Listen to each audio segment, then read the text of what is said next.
اعوذ باللہ من الشیطان اللعین الرجیم بسم اللہ الرحمن الرحیم الحمد للہ رب العالمین والصلاة والسلام علی اشرف الانبیاء والمرسلین حبیب الہ العالمین ابی القاسم محمد وعلی آلہ الطیبین الطاہرین المعصومین واللعنۃ الدائمہ علی اعدائہم اجمعین۔ 15ویں پارے کے ساتھ آپ کی خدمت میں حاضر ہیں اور حسب سابق اس میں سے 10 پیغامات جو ایک الہی انسان کے لیے، ایک مکتب اہل بیت کے شاگرد کے لیے قرآن مجید نے دیے، ان کا انتخاب کیا گیا ہے۔ سورہ مبارکہ اسراء کی، یا جسے سورہ بنی اسرائیل بھی کہا جاتا ہے، اس کے ابتدا ہو رہی ہے اور پارے کی بھی ابتدا اسی سورہ مبارکہ سے ہو رہی ہے۔ اس میں خداوند متعال نے پہلی صورت میں نبی گرامی اسلام کے سفر معراج کا تذکرہ فرمایا ہے، اور وہاں پر خداوند متعال نے یہ بتایا ہے کہ اللہ کا جتنا بھی قرب حاصل ہو جائے، اس قرب کی اعلیٰ ترین بلندی پر جانے کے لیے بھی پہلی بات یہ ہے کہ انسان کو عبد بننا ہے، اور دوسری جو ایک انتہائی اہم پیغام اس آیہ مجیدہ سے ہمیں ملتا ہے وہ یہ ہے کہ رات کے اندھیرے میں خدا کے قرب کا سفر زیادہ بہتر قرآنی الفاظ میں شمار کیا جاتا ہے، یعنی رات اللہ سے نزدیک ہونے کے لیے بہترین فرصت ہے۔ اسی وجہ سے غالباً ارشاد ہوا، سبحان الذی اسریٰ بعبدہ لیلا من المسجد الحرام الی المسجد الاقصی الذی بارکنا حولہ لنریہ من آیاتنا انہ هو السمیع البصیر۔ اس آیہ مجیدہ میں خداوند متعال نے فرمایا کہ پاک و منزہ ہے وہ ذات، یعنی خداوند متعال جو اپنے عبد کو، اپنے بندے کو، یعنی نبی گرامی اسلام صلی اللہ علیہ وآلہ وسلم کو لے گئی مسجد حرام سے مسجد اقصی تک۔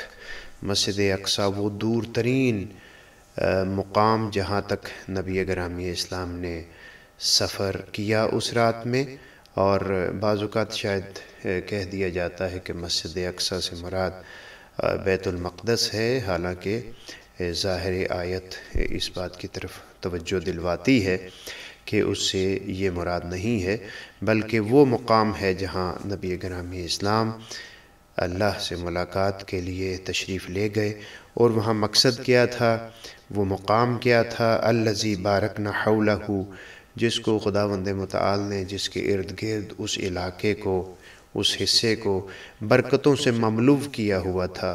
مسلسل وہاں عبادات، فرشتوں کا آنا جانا، اور ان تمام صاحبان برکت کے ذریعے سے وہ متبرک جگہ تھی۔ الذی بارکنا حولہ لنریہ من آیاتنا، تاکہ ہم انہیں اپنی نشانیاں دکھائیں، وہ ہماری نشانیوں کو دیکھ سکیں۔ اور ظاہر ہے یہ دیکھنا اس مقام بلند پر ظاہری آنکھوں کے ساتھ نہیں تھا، بلکہ یہ مقام شہود تھا، یعنی عام انسان اپنی آنکھوں اور کانوں کے ذریعے سے دیکھی جانے والی چیزوں میں ممکن ہے بعض اوقات تردد کا شکار ہو، البتہ یہ چیز نبی گرامی اسلام میں ہرگز نہیں پائی جاتی۔ ما زاغ البصر، اور اس قسم کی مختلف آیات حضرت کی ہر قسم کی عصمت کی گواہی دیتی ہیں۔ تو یہاں پر خداوند متعال بتا رہا ہے کہ ہم ان کو لے گئے، اور یہ مقام شہود کی طرف اشارہ ہے، یعنی اپنے پورے قوا کے ساتھ، اپنے پورے یقین کے ساتھ، اپنی روح کے ساتھ، اپنے قلب کے ساتھ ان چیزوں کا نظارہ کرنا جو خداوند متعال کی قدرت کی نشانیاں ہیں۔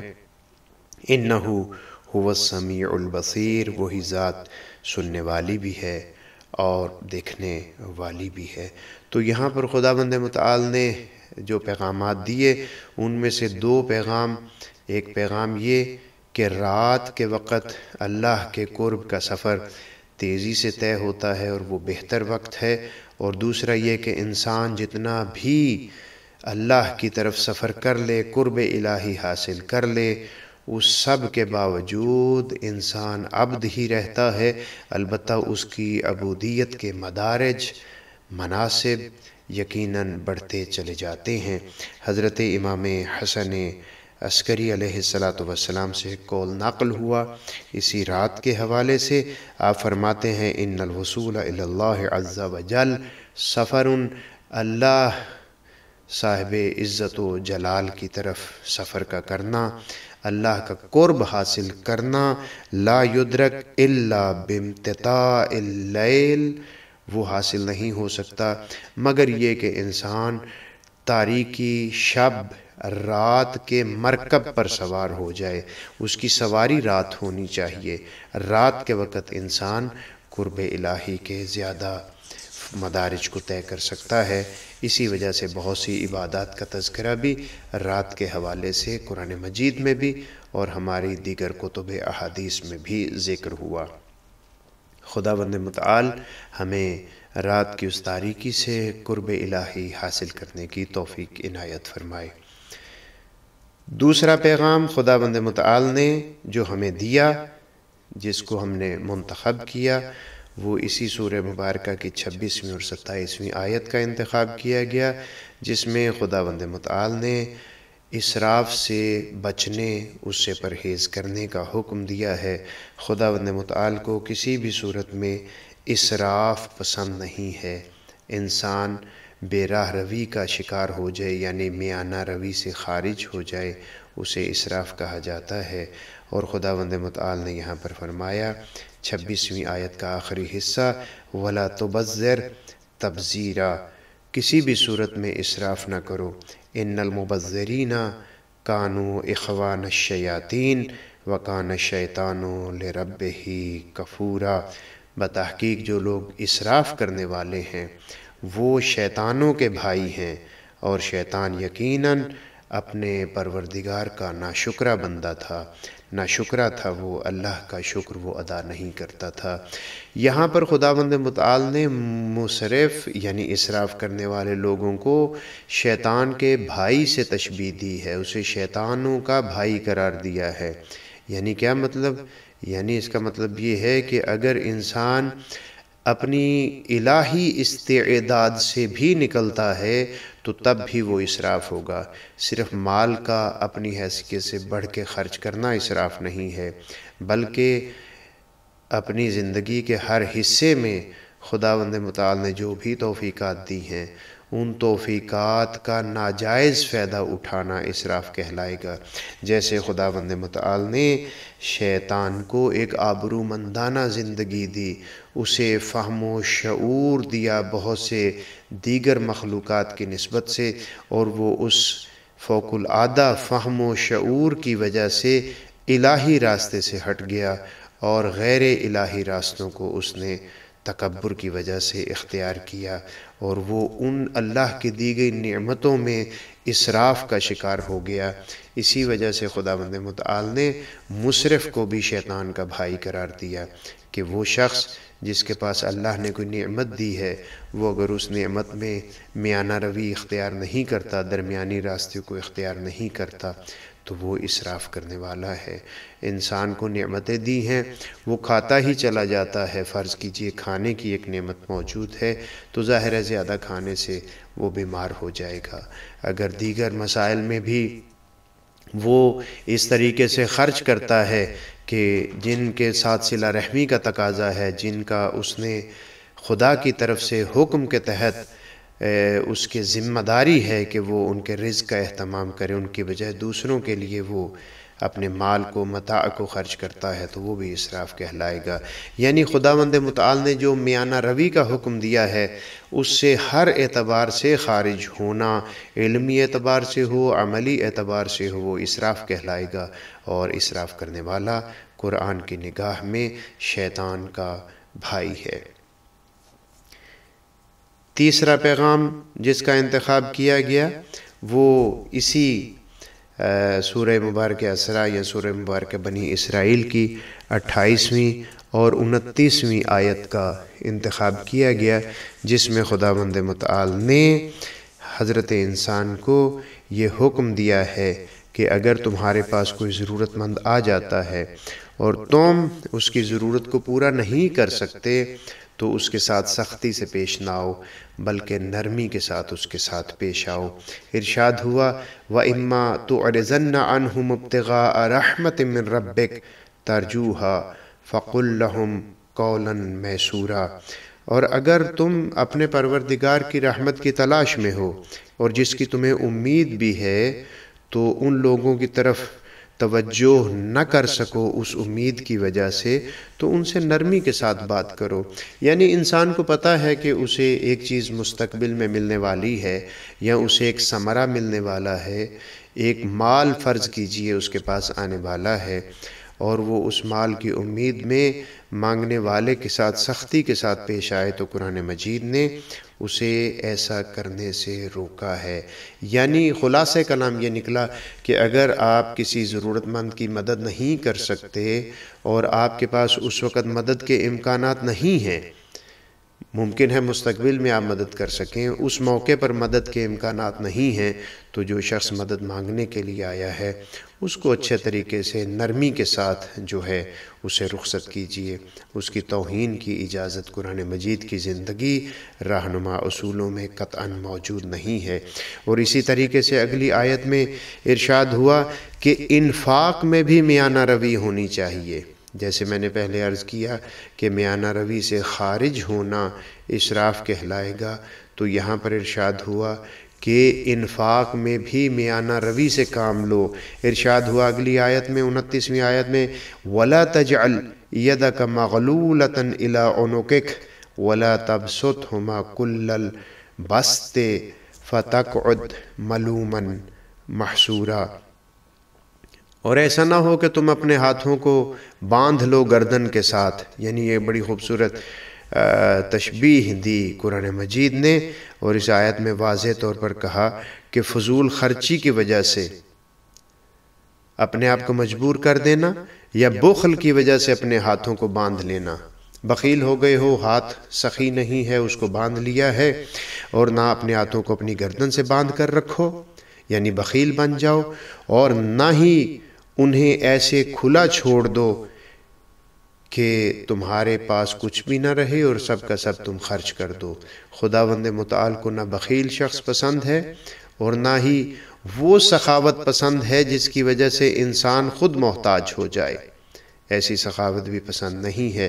لہٰذا قرآن مجید میں حکم ہوا وَلَا تَبْسُطْهَا كُلَّ الْبَسْطِ، پورے ہاتھ نہ کھول دو کہ اس کے نتیجے میں تمہیں ملامت کا نشانہ بننا پڑے، تم تہی دست ہو جاؤ۔ لہٰذا قرآن مجید ہمیں واضح طور پر انفاق کے موقع پر بھی میانہ روی کا حکم دیتا ہے۔ پس مومن شخص وہ ہے جو اسراف سے بھی اپنے آپ کو بچائے اور انفاق کے موقع پر بھی میانہ روی کو اختیار کرے۔ چوتھا پیغام جس کا انتخاب کیا گیا سورہ مبارکہ اسراء کی 36 نمبر آیت کا انتخاب کیا گیا، یہ ایک ہمارا انتہائی معاشرتی مسئلہ اور پھر اس سے بڑھ کر ان افراد کے لیے جو کسی بھی شعبے میں تھوڑا بہت علم رکھتے ہیں، مکمل علم نہیں رکھتے، اور پھر وہ ہر علمی میدان میں باوجود کہ اس میدان کے وہ کھلاڑی بھی نہیں ہوتے، اس کے متعلق علم بھی نہیں رکھتے، لیکن اس میں کودنے کی کوشش کرتے ہیں۔ قرآن مجید ہمیں کہتا ہے کہ علم اور آگاہی جس میدان کی نہیں ہے اس میدان میں کودنے سے پرہیز کرو۔ قرآن مجید مذمت کرتے ہوئے نظر آتا ہے۔ 36ویں آیت میں ارشاد ہوا وَلَا تَقْفُ مَا لَيْسَ لَكَ بِهِ عِلْمٌ، جس چیز کا تمہیں علم نہیں ہے اس چیز کی پیروی نہ کرو، اس چیز کے پیچھے نہ جاؤ۔ ایسا نہیں ہے کہ تمہیں اس قسم کا ارشاد نہیں ہے کہ علم کو حاصل نہ کرو، بلکہ جس کا علم نہیں ہے اس چیز کا اظہار نہ کرو، اسے روکا گیا ہے۔ ان السمع والبصر والفؤاد، کیوں؟ اس لیے کہ تمہارے کان، تمہاری آنکھیں، تمہارا دل، یہ سب کے سب کل اولئک کانا عنہ مسئولا، یہ سب کے سب مسئول ہیں، ان کے بارے میں سوال ہوگا۔ اگر ہاتھ ایسی چیز کی طرف بڑھاتے ہو جس کا تمہیں علم نہیں ہے تو ہاتھ کا جواب دینا ہوگا۔ اگر تم اپنے کانوں کو بڑھاتے ہو کسی ایسے کام کی طرف جس کا تمہیں علم نہیں ہے، جواب دینا ہوگا۔ اگر رغبت دکھاتے ہو ایسے کام میں جس کا تمہیں علم نہیں ہے اور اس میں عالم بننے کی کوشش کرتے ہو تو اس کا تمہیں جواب دینا ہوگا۔ تو پس معلوم یہ ہوا کہ جہالت اور بے خبری کی پیروی اہل قرآن نہیں کرتے۔ الہی انسان جہالت کی کبھی بھی پیروی نہیں کرتا، بلکہ اگر اسے کوئی چیز پوچھی جائے اور اسے اس کا علم نہ ہو تو وہ ببانگ دہل اعلان کرتا ہے کہ مجھے اس چیز کا علم نہیں ہے۔ اور ایسے موقع پر مناسب ہے کہ انسان تحقیق کرے، علم حاصل کرے اور پھر دوسرے لوگوں کی رہنمائی کرے۔ حضرت امام جعفر صادق علیہ السلام نبی گرامی اسلام سے نقل فرماتے ہیں، علل الشرائع میں یہ روایت نقل ہوئی کہ نبی گرامی اسلام نے فرمایا، رحم اللہ عبدا قال خیرا فغنما، خداوند متعال اس شخص پر رحمت کرے کہ جو اچھی بات کہتا ہے۔ اگر وہ اچھی بات کہتا ہے تو اس کا مطلب یہ ہے کہ اس نے اس سے فائدہ اٹھایا، یعنی جس چیز کا علم ہے اسے اگر کہتا ہے، اچھی گفتگو کرتا ہے، صحیح بات کرتا ہے تو فغانما، یہ اس کے لیے غنیمت ہے، اس نے اس کو فائدہ اٹھایا۔ وصمتا فسالما، اور اگر وہ خاموش رہا تو سالم رہا، وہ مقام اتہام پر نہیں آیا، اسے علم نہیں تھا، اس نے خاموشی اختیار کی، جب خاموشی اختیار کی ظاہر ہے سالم رہا، اس پر کوئی اعتراض نہیں کیا جا سکتا، اس پر کوئی اشکال نہیں کیا جا سکتا۔ وَلَيْسَ لَكَ أَن تَسْمَعَ مَا شِئْتَ، تمہیں کس نے یہ اجازت دی ہے کہ جس چیز کو چاہو اسے سنتے چلے جاؤ، یعنی ہر میدان میں کودنے کی کوشش کرو؟ نہیں، ایسا نہیں ہے۔ لِأَنَّ اللَّهَ تَعَالَى يَقُولُ، کیونکہ خداوند متعال نے فرمایا ہے، إِنَّ السَّمْعَ وَالْبَصَرَ وَالْفُؤَادَ کل اولئک کان عنہ مسئولا، تمہارے کانوں، تمہاری آنکھوں، تمہارے دل کے متعلق سوال کیا جائے گا۔ تو پس خلاصہ کلام یہ نکلا، ہمیں پیغام یہ ملا کہ جس چیز کا علم ہے اس میں اظہار کرو، جس چیز کا علم نہیں ہے تو اس میں اصلاً تمہیں اظہار کرنے کی اجازت نہیں ہے۔ پانچواں پیغام جس کا انتخاب کیا گیا اس میں قرآن مجید نے ہمیں بتایا کہ مشرکین تمہیں ہمیشہ اسلام کی تبلیغ سے روکتے ہیں۔ یاد رکھیے، دشمنان اسلام کبھی آپ کو اسلامی کام نہیں کرنے دیں گے، لیکن انسان کو اپنی کوششوں سے کبھی بھی صرف نظر نہیں کرنا چاہیے۔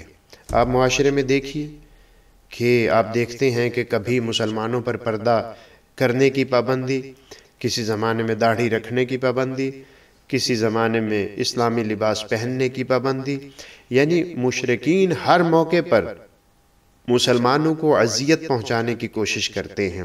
لیکن اس کا مطلب یہ نہیں ہے کہ ایک الہی انسان مایوس ہو جائے اور حق و حقیقت کی پیروی سے ہاتھ اٹھا لے، بلکہ مسلمان کو یہ چاہیے، ایک مومن کو یہ چاہیے کہ وہ ہمیشہ حق کے پیچھے چلے، حق کی پیروی کرے۔ قرآن مجید کی سورہ مبارکہ اسراء میں آیت نمبر 73 میں ارشاد ہوا، وَإِن كَادُوا لَيَفْتِنُونَكَ عَنِ الَّذِي أَوْحَيْنَا إِلَيْكَ لِتَفْتَرِيَ عَلَيْنَا غَيْرَهُ وَإِذًا لَاتَّخَذُوكَ خَلِيلًا۔ یہ مشرکین لوگ، اے میرے حبیب، یہ مشرکین لوگ آپ سے یہ چاہتے تھے کہ جو ہم نے آپ کی طرف وحی کی ہے اس سے آپ کو ہٹا دیں اور ایسی بات آپ کہہ دیں کہ جو ہماری نسبت سے ہمارے اوپر بہتان ہو، افتراء ہو۔ تو فرمایا اذن لاتخذوک خلیلا، اس صورت میں کہ اگر آپ حق کی پیروی نہ کریں اور اللہ کی طرف اس بات کی نسبت دیں جو اللہ نے آپ کو حکم نہیں دیا، ایسی صورت میں مشرکین آپ کے دوست بن جائیں گے۔ آپ دیکھ لیجئے، جو مسلمان ممالک اسلام پر عمل کرتے ہیں، آج کے طاغوتی طاقتیں، آج کے مشرکین، امریکہ ہو، یورپ ہو، وہ اس کے دشمن بن جاتے ہیں۔ اور جو الہی راستوں کو چھوڑ دیتے ہیں، الہی راستوں سے کنارہ گیری کرتے ہیں، الہی راستوں کو پس پش ڈال دیتے ہیں، تو یہود و نصارہ اسے اپنی دوستی کی آغوش میں لے آتے ہیں۔ کسی بھی ملک کا نام لینا ضروری نہیں ہے، سب لوگ باخبر ہیں، سب لوگ جانتے ہیں کہ مشرکین کن ظاہری طور پر مسلمان ممالک سے راضی ہیں اور کن لوگوں سے مشرکین ناراض ہیں۔ ان لوگوں سے ناراض ہیں جو ہمیشہ حکم الہی کی پیروی کرتے ہیں، اور ان لوگوں سے راضی ہیں جو حکم الہی کی پیروی نہیں کرتے، اپنے آپ کو کہلواتے مسلمان ہیں اور مشرکین کی باتیں مانتے ہیں اور ان کے ساتھ ان کے عمل میں شریک ہوتے ہیں۔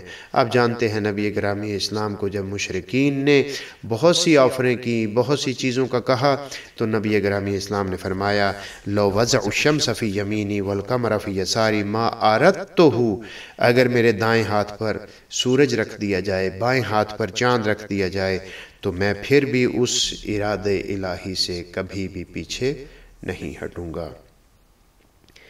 چھٹا پیغام جو ہر مسلمان کے لیے، ہر مومن کے لیے انتہائی ضروری، قرآن مجید نے ہمیں نماز شب کی طرف دعوت دی، ہمیں تہجد کی طرف دعوت دی، اور رسول گرامی اسلام کے لیے اس تہجد کو لازمی قرار دیا۔ سورہ مبارکہ اسراء کی 79 نمبر آیت میں ارشاد ہوا وَمِنَ اللَّيْلِ فَتَحَجَّدْ بِهِ نَافِلَةً لَكَ عَسَىٰ أَن يَبْعَثَكَ رَبُّكَ مَقَامًا مَحْمُودًا۔ اے میرے حبیب، نبی گرامی اسلام کو ارشاد ہوا، اے میرے حبیب، ہم نے آپ کے لیے نافل لیل کا اضافہ کر دیا ہے، فتحجد بہی، پس اس کے لیے بیدار ہو جائیے۔ تہجد حجود سے ہے، اور حجود کا مطلب ہوتا ہے نیند، حالت خواب میں ہونا، حالت نیند میں ہونا، لیکن جس وقت یہ لفظ تہجد کے ساتھ تبدیل ہوتا ہے تو اس وقت اس کا معنی بنتا ہے نیند سے بیدار ہونا۔ اے میرے حبیب، رات کے ایک حصے میں من اللیل، رات کے ایک حصے میں بیدار ہو جائیے، آپ کے لیے ایک نافلہ لازمی قرار دیے گئے ہیں۔ اور اے میرے حبیب، اس کا فائدہ کیا ہوگا؟ عَسَىٰ أَن يَبْعَثَكَ رَبُّكَ مَقَامًا مَحْمُودًا، خداوند متعال اس مقام محمود جو اعلیٰ ترین مقام ہے وہاں تک آپ کو پہنچا دے گا۔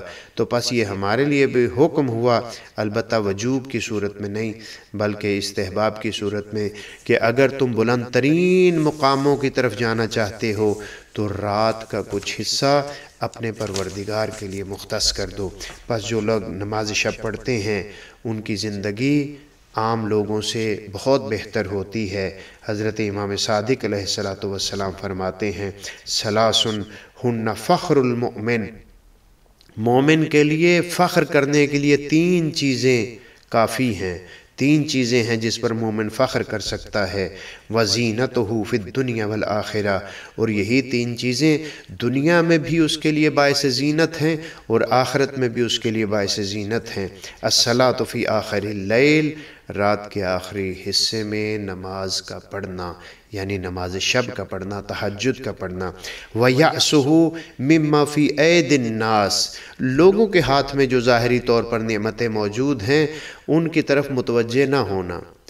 لوگ جو اسے مالی طور پر بہتر ہیں، اس سے صحت کے اعتبار سے بہتر ہیں، ان کی چیزوں کو دیکھ کر نا امیدی کا اظہار کرنا اور دل میں یہ خواہش کا پیدا ہونا کاش میرے پاس ایسا مال ہو، کاش میرے پاس ایسی گاڑی ہو، کاش میرے پاس ایسا گھر ہو، ان چیزوں کی امید نہ رکھنا، یہ مومن کے لیے باعث فخر ہے۔ یہ باعث فخر نہیں ہے کہ مالداروں کے مال کو دیکھ کر اپنے لیے بھی اس جیسا بننے کی خواہش کرنا۔ اور تیسری چیز وَوِلَایَتُهُ الْإِمَامَ مِنْ آلِ محمد، مومن کے لیے قابل فخر ہے کہ وہ اپنے زمانے کے امام کی امامت و ولایت کو ماننے والا ہو۔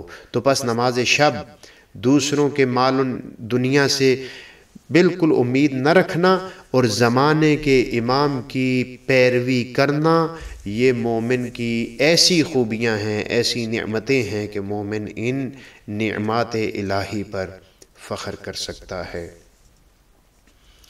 7واں پیغام جو ہمیں قرآن مجید یہاں پر دے رہا ہے، جس سے ہم استفادہ کر رہے ہیں، وہ یہ ہے کہ قرآن مجید ہمیں کہتا ہے کہ کبھی بھی ظالم حکمران کی شرائط اور اس کے حکم کو تم نے نہیں ماننا۔ ہاں البتہ شرط و شرائط کے ساتھ، اپنی جان کی حفاظت کے ساتھ بہت سے مواقع پر، اور بہت سے مواقع پر اپنی جان کو قربان کر کے ان شرائط فاسق و فاجر سے بچنا ہے۔ اس میں بہترین ایک انتخاب ہمارے پاس سورہ مبارکہ کہف، جو آج کے جزء 15 کا حصہ ہے، اس کی 9 آیات میں اسی مطلب کی طرف خداوند متعال نے اشارہ کیا کہ ظالم و جابر حکمران کی شرائط کو نہیں ماننا چاہیے۔ ظلم و جبر کے معاشرے میں زندگی گزارنے سے کوشش کرنی چاہیے کہ پرہیز کیا جائے۔ لہٰذا قرآن کہتا ہے نحن نقص علیک نبأہم بالحق انہم فتیہ آمنوا بربہم وزدناہم ہدی۔ ہم تمہارے لیے اصحاب کہف کے عبرت انگیز قصے کو بیان کرتے ہیں، ہم تمہیں خبر دیتے ہیں ان کا عبرت انگیز قصہ اصحاب کہف کا، کہ وہ حق پر تھے، وہ درست تھے، وہ راہ راست پر تھے۔ ہم اس قصے کو بیان کرتے ہیں، نبأہم بالحق، ان کے حق پر رہنے والی خبریں ہم تمہیں دیتے ہیں۔ وہ فتیتن، وہ نوجوان تھے، آمنوا بربہم، وہ اپنے رب پر محکم ایمان رکھتے تھے، وزدناہم ہدی، چونکہ وہ اپنے رب پر محکم ایمان رکھتے تھے ہم نے انہیں ہدایت کے اعتبار سے زیادہ کیا۔ یعنی ہدایت پہلے بھی تھی لیکن ہم نے تسلسل کے ساتھ ان کی ہدایت میں اضافہ کیا۔ تو پس معلوم یہ ہوا کہ ظالم و جابر حکمران کے زمانے میں اگر کوئی شخص اللہ کے راستے کو نہیں چھوڑتا، اللہ پر ایمان رکھتا ہے، بھروسہ رکھتا ہے، تو خدا اسے ہدایت کے اعتبار سے بڑھاتا چلا جاتا ہے۔ 8واں پیغام، قرآن مجید نے ہمیں حکم دیا کہ بیہودہ قسم کی گفتگو، جس چیز کا تمہیں پتہ نہیں ہے اس میں اپنے آپ کو ملوث کرنا کسی طور پر بھی اچھا نہیں ہے۔ آیت نمبر 22 سورہ کہف میں ارشاد ہوا سَيَقُولُونَ ثَلَاثَةٌ رَابِعُهُمْ كَلْبُهُمْ وَيَقُولُونَ خَمْسَةٌ سَادِسُهُمْ كَلْبُهُمْ رَجْمًا بِالْغَيْبِ۔ یہ لوگ کہتے ہیں 3 ہیں وہ اصحاب کہف، چوتھا ان کا کتا ہے، کچھ کہتے ہیں وہ 5 ہیں، چھٹا ان کا کتا ہے۔ رجمًا بالغیب، اندھیرے میں تیر چلاتے ہیں، اندھیرے میں پتھر پھینکتے ہیں۔ وَيَقُولُونَ سَبْعَةٌ وَثَامِنُهُمْ كَلْبُهُمْ، کچھ کہتے ہیں کہ 7 ہیں اور 8واں ان کا کتا ہے۔ قل، اے میرے حبیب ان سے کہہ دیجئے، ربی اعلم بعدتہم، میرا رب جانتا ہے کہ وہ کتنے ہیں۔ ما یعلمہم الا قلیل، ان کی تعداد کو کوئی نہیں جانتا مگر تھوڑے سے انبیاء و اولیاء، گویا کہ ان کی طرف اشارہ ہوا ظاہراً وہ جانتے ہیں۔ فلا تمار فیہم الا مرأً ظاہراً، لہٰذا تم اس قسم کی گو مگو والی بحث میں نہ پڑو جس بحث کا تمہیں علم ہی نہیں ہے۔ ولا تستفت فیہم منہم احدا، اور نہ ہی جس چیز کا تمہیں علم ہے اس کے بارے میں استفتاء کرو، اس کے بارے میں ایک دوسرے کے ساتھ بحث کرو۔ قرآن مجید نے ہمیں اس چیز میں بحث کرنے سے روکا ہے جو چیز ہمارے لیے فائدہ مند بھی نہیں ہے اور ہمارے لیے ظاہری طور پر واضح بھی نہیں ہے۔ حضرت امیر المؤمنین فرماتے ہیں ایاکم والمراء، اے لوگو تم اپنے آپ کو مرا، ان گو مگو کی کیفیتوں سے نکالو، اس قسم کی بحث نہ کرو۔ کیوں؟ والخصوم فإنہما، اپنے آپ کو مرا سے، اپنے آپ کو خصومت اور دشمنی سے نکالو۔ کیوں؟ فإنہما یمرضان القلوب، کیوں؟ اس لیے کہ یہ دلوں کے مرض ہیں، یہ انسان کو دلی طور پر مریض کرتے ہیں، دلی طور پر بیمار کرتے ہیں۔ علی الاخوان، اور پھر یہ تمرز، یہ مریضی دوستوں کے درمیان نفاق کا باعث بنتی ہے۔ وَيَنْبَتُ عَلَيْهُمُ النِّفَاقُ، اس کے نتیجے میں نفاق پیدا ہوتا ہے۔ بیہودہ بحث کی ضرورت نہیں ہے۔ جیسے ہم دیکھتے ہیں آج کے معاشرے میں لوگ ابتدائی ترین اسلامی معلومات نہیں رکھتے، لیکن وہ جھگڑتے ہیں اس بات پر کہ نماز کے تشہد میں کون سی گواہی دینی ہے، کون سی گواہی نہیں دینی۔ وہ جھگڑتے ہیں اس بات پر کہ کون سی عبادت افضل ہے، ظاہری عبادت فلاں ہے، باطنی عبادت فلاں ہے، افضل عبادت وہ ہے، مفضول عبادت وہ ہے۔ بغیر علم کے، بغیر کسی پشتوانہ علمی کے، اور ان کی اپنی بیک گراؤنڈ بھی کسی علم کے ساتھ ملی ہوئی نہیں ہے، اس کے باوجود وہ اس میں بحث کرتے ہیں۔ ہم معاشرے میں دیکھتے ہیں کہ جاہل ترین لوگ زیادہ بحث میں حصہ لیتے ہیں، اور اسلامی شعائر کو بگاڑنے کی کوشش کرتے ہیں۔ مولا امیر المومنین بھی اس کی مذمت کرتے ہوئے نظر آتے ہیں کہ ایسی چیز مومنین کے درمیان نفاق کا باعث بنتی ہے۔ خداوند متعال ہمیں جہالت کی پیروی کرنے سے محفوظ فرمائے۔ 9واں پیغام جو قرآن مجید سے اس موقع پر ہم آپ کی خدمت میں عرض کرنے جا رہے ہیں وہ یہ ہے کہ انسان جو بھی کام کرے، الہی انسان جو بھی کام انجام دیتا ہے اس میں وہ رضائے رب کو شامل رکھتا ہے، یعنی اس کا ارادہ ہوتا ہے انجام دینے کا، لیکن ساتھ ہی ساتھ اس کا یہ ایمان ہوتا ہے کہ یہ کام درست طریقے سے اس وقت انجام پائے گا جب اللہ چاہے گا۔ لہٰذا ارشاد ہوا وَلَا تَقُولَنَّ لِشَيْءٍ إِنِّي فَاعِلٌ ذَلِكَ غَدًا، کسی بھی چیز کے بارے میں یہ نہ کہو کہ کل میں اس کام کو انجام دوں گا، إِلَّا أَن يَشَاءَ اللَّهُ، مگر یہ کے ساتھ کہو اگر اللہ نے چاہا تو میں انشاءاللہ اس کام کو انجام دوں گا۔ ایک روایت میں ہے کہ امام جعفر صادق علیہ السلام نے ایک دستور لکھنے کا حکم دیا۔ جب وہ دستور لکھ کر آپ کی خدمت میں پیش کیا گیا، آپ نے اسے پڑھا تو آپ نے فرمایا کیف رجوتم ان یتم ھذا ولیس فیہ استثناء، یہ تم نے کیسے امید رکھ لی کہ یہ جو چیزیں لکھی ہوئی ہیں یہ سب کی سب وقوع پذیر ہو جائیں گی؟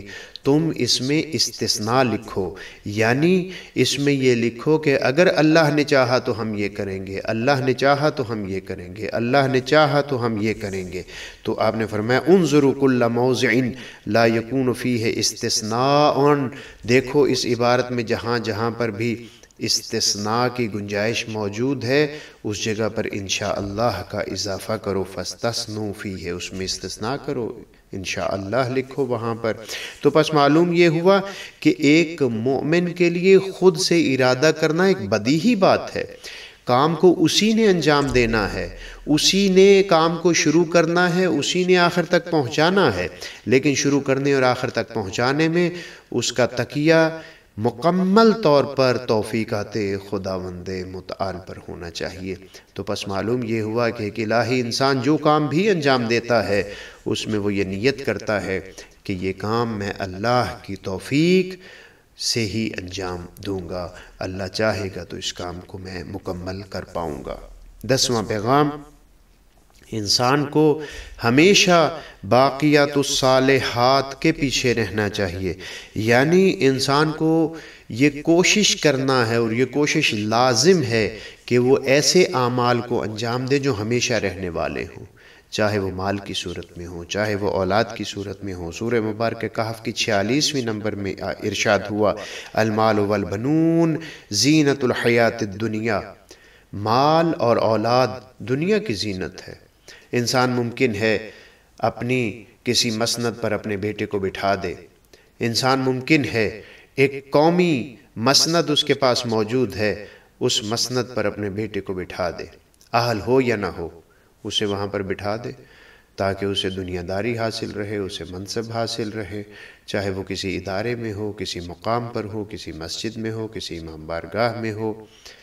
وَعَلَى هَذَا الْقِيَاسِ، اس قسم کی بہت سی مثالیں موجود ہیں، اور اس قسم کی بہت سی مثالیں انسانی طبیعت کے اظہار میں بھی موجود ہیں۔ انسان اظہار کرتا آیا ہے اور کر رہا ہے، ہم اپنے ارد گرد دیکھتے ہیں کہ لوگ اپنے اولاد کو، اپنے رشتہ داروں کو شروع سے ہی، نبی گرامی اسلام کے زمانے کے بعد بھی دیکھ لیجئے، اس سے پہلے دیکھ لیجئے، بعد والے زمانے میں دیکھ لیجئے، اپنے عزیزوں کو خواہ نہ خواہ آگے بڑھانے کی کوشش کرتے ہیں۔ اگر صلاحیت موجود ہے تو بہت اچھی بات ہے، اگر صلاحیت موجود نہیں ہے تو پھر اگر وہ آگے بڑھاتے ہیں تو وہ کبھی ان کے لیے باقیات الصالحات نہیں ہو سکتے۔ اور ہم نے دیکھا، اپنی زندگی میں بھی دیکھا یہ عمل ہوتے ہوئے کہ نالائق اولاد یا غیر معلوم طریقوں سے حاصل کیا گیا مال کبھی بھی چھوڑنے والے کے لیے نیک نامی کا باعث نہ بن سکا۔ قرآن کہتا ہے المال والبنون زینت الحیات الدنیا والباقیات الصالحات خیر عند ربک، جو تم چیز چھوڑ کر جاؤ گے نا، اور جو صالح چیز ہوگی وہی تم رب کے پاس پاؤ گے، ثواباً و خیر عملا، وہ ثواب کے اعتبار سے بہترین ہے، اور تمہاری امید و آرزویں جو ہیں وہ بھی بہترین طریقے سے تمہیں حاصل ہوں گی۔ ہم دیکھتے ہیں اپنی زندگی میں بہت سے لوگ ایسی نیکیاں چھوڑ کر جاتے ہیں کہ انسان اس دنیا سے چلا جاتا ہے، لیکن وہ نیکیاں تسلسل کے ساتھ اسے ملتی چلی جاتی ہیں۔ یاد رکھیے، جنت ایک ایسا باغ ہے کہ جو پودوں کے بغیر ہے، اس میں پودے ہم نے خود لگانے ہیں۔ اگر ہم نیکی کریں گے وہاں پودے لگتے چلے جائیں گے، اور اگر ہم نیکی نہیں کریں گے تو وہاں پر پودے موجود نہیں ہوں گے۔ نبی گرامی اسلام نے ایک دن اپنے صحابہ سے کہا، خذو جنتکم۔ نبی گرامی اسلام نے فرمایا کہ اپنے اسلحے کو، اپنی ڈھالوں کو تیار کر لو۔ صحابہ نے پوچھا، حاضر عدوٌ، کیا دشمن آ رہے ہیں؟ آپ نے فرمایا، لا جنتکم من النار، جہنم سے بچنے کے لیے اپنی ڈھال کو تیار کر لو۔ اور پھر آپ نے فرمایا، کہا کرو سبحان اللہ والحمد للہ ولا الہ الا اللہ واللہ اکبر ولا حول ولا قوة الا باللہ العلی العظیم۔ پھر فرمایا، فإنہن یوم القیامت مقدمات منجیات و معقبات۔ یاد رکھو کہ یہ کلام جو میں نے تمہیں تعلیم دیا ہے، یہ قیامت والے دن مقدمہ بنے گا تمہاری بخشش کا۔ یہ کلام تمہیں نجات دے گا، یہ کلام تمہارے لیے پشت پناہ بنے گا اللہ کے عذاب سے بچنے کا۔ وَهُنَّ عِندَ اللَّهِ صَالِحَاتُ الْبَاقِيَاتُ، یہ ایسی چیزیں ہیں جو تم اللہ کے ہاں بھی پاؤ گے۔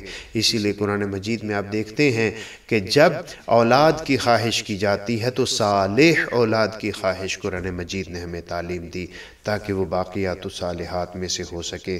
تو پس خداوند متعال ہمیں بتا رہا ہے کہ باقیات الصالحات کو جمع کرو۔ امام صادق علیہ السلام فرماتے ہیں، وَلَا تَسْتَصْغِرْ مَوَدَّتَنَا، چھوٹا نہ سمجھو، تَسْتَصْغِرْ مَوَدَّتَنَا، ہماری محبت کو معمولی نہ سمجھو۔